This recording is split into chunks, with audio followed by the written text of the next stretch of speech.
Ya, bismillahirrahmanirrahim. Assalamualaikum warahmatullahi wabarakatuh. Nama saya Muhammad Raffi Firzandi dari kelas 10 IPS 1. Kali ini saya akan membuat presentasi pelajaran sejarah Indonesia.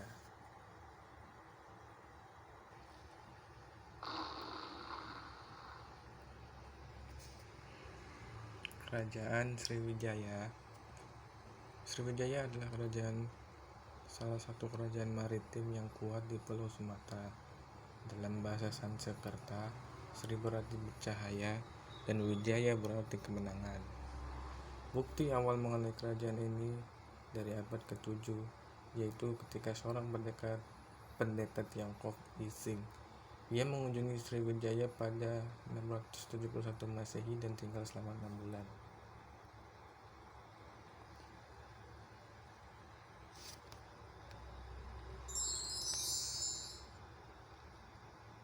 Pembentukan Kerajaan Sriwijaya. Kerajaan ini menjadi pusat perdagangan di Sumatera dan mulai berkembang tahun 500 di wilayah sekitar Palembang, Sumatera Selatan. Kerajaan ini memiliki 3 zona utama, yaitu 1. Daerah ibu kota Muara yang pusatnya ada di Palembang. 2. Lembah Sungai Musi sebagai daerah pendukung. 3. Daerah-daerah muara saingan yang menjadi pusat kekuasaan saingan. Wilayah hulu Sungai Musi kaya akan berbagai komoditas yang berharga untuk pedagang-pedagang Tiongkok.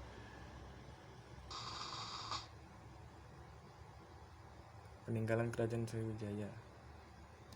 Prasasti Ligor di Thailand, Prasasti Kanton di Kanton, Prasasti Siwagraha, Prasasti Nalanda di India, Prasasti Leiden di India, Prasasti Sri Lanka, Prasasti Kedukan Bukit 682 Masehi di Palembang, Prasasti Talang Tuo 684 Masehi di Palembang, Prasasti Telaga Batu abad ke-7 Masehi di Palembang, Prasasti Palas Pasemah abad ke-7 Masehi di Lampung Selatan, Prasasti Karangbrahi abad ke-7 Masehi di Jambi.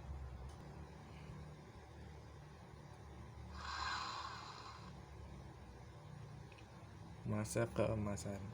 Berdasarkan sumber catatan sejarah dari Arab, Sriwijaya disebut dengan nama Sribuza. Pada tahun 955 Masehi, Al-Masudi, seorang musafir pengelana sekaligus sejarawan Arab klasik, menulis catatan tentang Sriwijaya. Dalam catatan dia itu digambarkan Sriwijaya adalah sebuah kerajaan besar yang kaya raya dengan tentara yang sangat banyak. Disebutkan kapal yang tercepat dalam waktu 2 tahun pun tidak cukup untuk mengelilingi seluruh pulau wilayahnya. Hasil bumi Sriwijaya adalah kapur barus, kaya gaharu, cengkih, kayu cendana, pala, kapulaga, gambir, dan beberapa hasil bumi lainnya.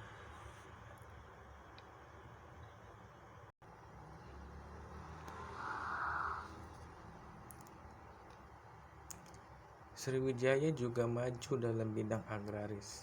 Hal ini disimpulkan dari seorang ahli dari bangsa Persia yang bernama Abu Zaid Hasan, yang mendapat keterangan dari Sujaimana, seorang pedagang Arab. Abu Zaid menulis bahwasannya kerajaan Zabaj, sebutan Sriwijaya oleh bangsa Arab pada masa itu, memiliki tanah yang subur dan kekuasaan yang luas hingga ke seberang lautan.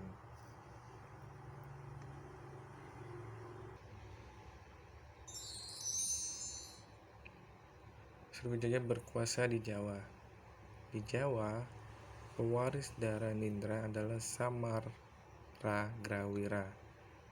Dia memerintah tahun 800 sampai 819 Masehi, yang disebutkan dalam prasasti Nalanda. Dia adalah ayah dari Baliputra Dewa dan putra dari Sailendra Vamsatilaka, perhiasan keluarga Sailendra, dengan nama gelaran Sri Viravirmadhana, pembunuh perwira musuh, yang merujuk kepada Dara Nindra. Tidak seperti pendahulunya, raja Dharandindra yang gemar berperang, dia cenderung cinta damai.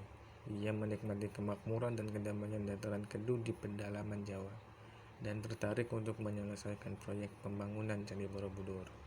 Dia menunjuk seorang pangeran Khmer bernama Jayawarman sebagai gubernur Indrapura di delta Sungai Mekong di bawah kekuasaan Sailendra.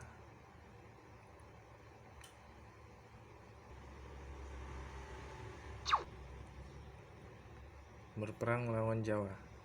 Sriwijaya menguasai jalur perdagangan maritim di Asia Tenggara sepanjang abad ke-10. Akan tetapi pada akhir abad ini, Kerajaan Medang di Jawa Timur tumbuh menjadi kekuatan bahari baru dan mulai menantang dominasi Sriwijaya. Berita Tiongkok dari dinasti Song menyebut Kerajaan Sriwijaya di Sumatera dengan nama San Fosi, sedangkan Kerajaan Medang di Jawa dengan nama Shepo. Dikisahkan bahwa San Fosi dan Shepo terlibat persaingan untuk menguasai Asia Tenggara. Kedua negeri itu saling mengirim duta besar ke Tiongkok. Utusan San Fosi tahun 988 tertahan di pelabuhan Kanton ketika hendak pulang, karena negerinya diserang oleh bala tentara Jawa. Serangan dari Jawa ini diduga berlangsung sekitar tahun 990-an, yaitu antara tahun 988 dan 992.